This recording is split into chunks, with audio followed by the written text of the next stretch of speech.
Hello students, this is Neeraj Gupta. Business studies class 11th का ये second chapter forms of business organisation, video number 1।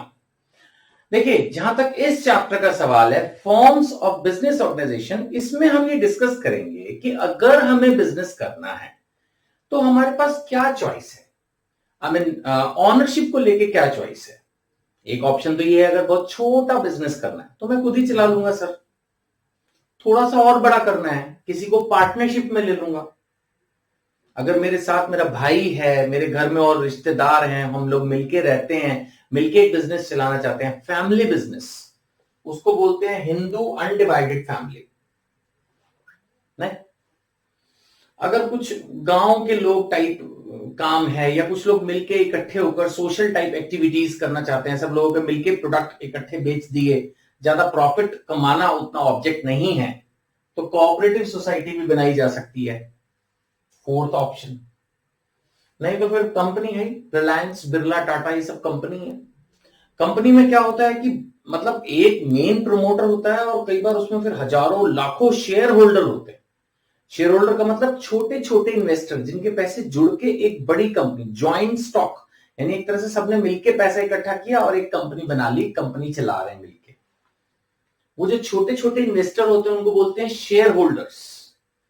ठीक है ना। चलो अभी हम सिस्टमैटिक डिस्कस करते हैं। तो सबसे पहली बात, चैप्टर है हमारा 2, business studies, forms of business organisation. Form का क्या मतलब है? ऑनरशिप।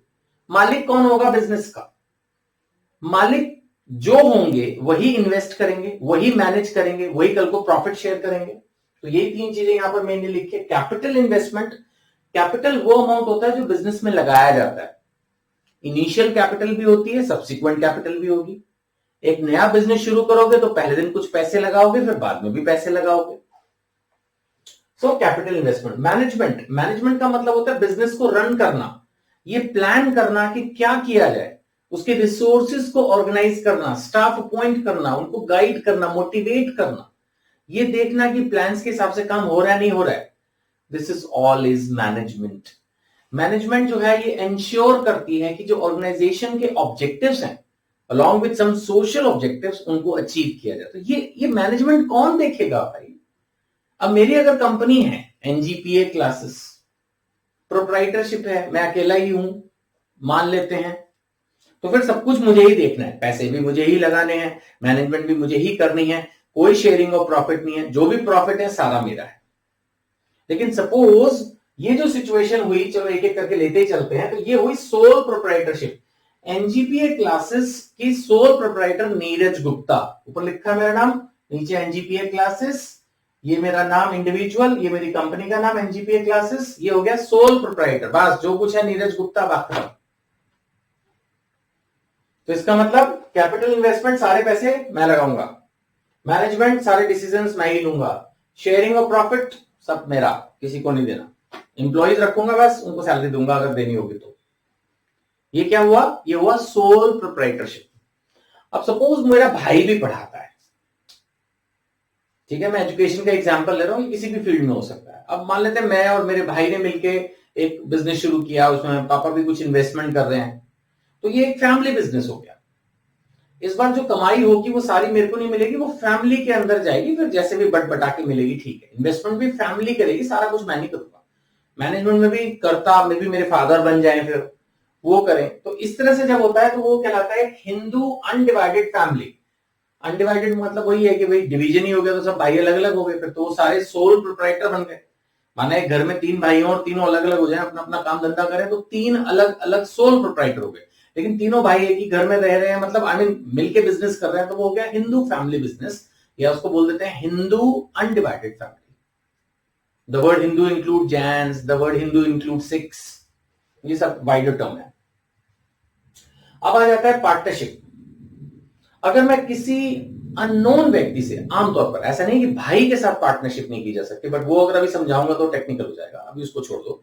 अभी मान के चलो भाई के साथ काम करना है तो एचयूएफ होगी। आमतौर पर किसी अननोन आदमी के साथ मिलकर काम कर रहा हूं, 2 या 3, आमतौर पर, बहुत ज्यादा खिचड़ी ना पकानी हो, बट 1-2 आदमियों के साथ मिलकर काम कर रहा हूं जिसमें हम दोनों मालिक बनेंगे, या 3 लोग मालिक बन जाएंगे, 3 अलग अलग लोग। सपोज मैं कॉमर्स का बन गया, ऐसे मैं अपना एनजीपीए क्लासेस का एग्जांपल ले लेता हूं। मैं कॉमर्स का टीचर हो गया, एक मुझे ह्यूमैनिटीज का टीचर मिल गया, एक मुझे साइंस का टीचर मिल गया, हमने तीनों ने मिलकर एनजीपी क्लासेस चलाई। तो अब हम तीन क्या हो गए, पार्टनर। तीनों उसमें पैसा डालेंगे, तीनों मैनेजमेंट में ध्यान देंगे, काम में ध्यान देंगे, तीनों को प्रॉफिट्स भी मिलेंगे। तो ये क्या हो गई, पार्टनरशिप, जहां मिलकर काम किया जा रहा है। एक अकेला मालिक नहीं है, फैमिली भी कोई नहीं है, मैं एक घर से हूं, दूसरा दूसरे घर से, तीसरा तीसरे घर से, पार्टनरशिप। और अगर हुआ कोऑपरेटिव मूवमेंट, जो मैंने आपको बताया था, सपोज भाई मेरे गांव में जो ना 50 लोग हैं जो कुछ अपने घर में छोटा छोटा कुछ प्रोडक्ट बना रहे हैं, स्वेटर बुन रहे हैं, कुछ स्टिचिंग कर रहे हैं। अब हमने सोचा कि चलो उस सारे को ना मिलके शहर में बेच देंगे। तो हमने क्या किया, कोऑपरेटिव सोसाइटी बना ली, उसके 2-4 वो बन गए, मेन हेड, प्रेसिडेंट, ट्रेजरर कुछ बन गए, और वो वर्किंग होने लगी, और वो सामान ले जाके शहर में बेच रहे हैं, उससे जो कमा रहे हैं वो मेंबर्स को पैसा वापस कर रहे हैं। कोऑपरेटिव मूवमेंट, उसका एम प्रॉफिट कमाना ज्यादा नहीं, इसके बारे में भी पढ़ेंगे बाद में।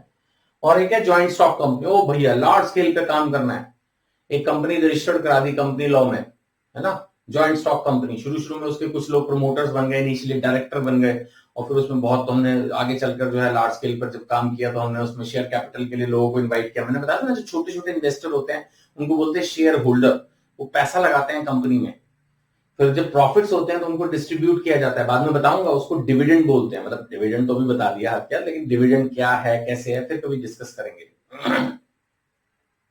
आप मेरे साथ अकाउंट्स भी पढ़ रहे हो, इकोनॉमिक्स भी पढ़ रहे हो, सारे सब्जेक्ट मैं आपको करा रहा हूं, तो कहीं ना कहीं सारे सब्जेक्ट को एक साथ कनेक्ट करके जब समझाऊंगा तो प्रॉब्लम नहीं आएगी।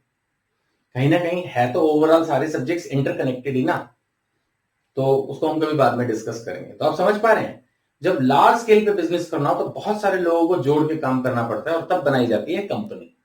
तो आमतौर पर जब छोटे लेवल पे काम करना हो तो होता है सोल प्रोप्राइटरशिप, बिना प्रॉफिट के काम करने का ज्यादा मन है तो आती है कोऑपरेटिव, और बहुत बड़े स्केल पर बिजनेस करना हो तो ज्वाइंट स्टॉक।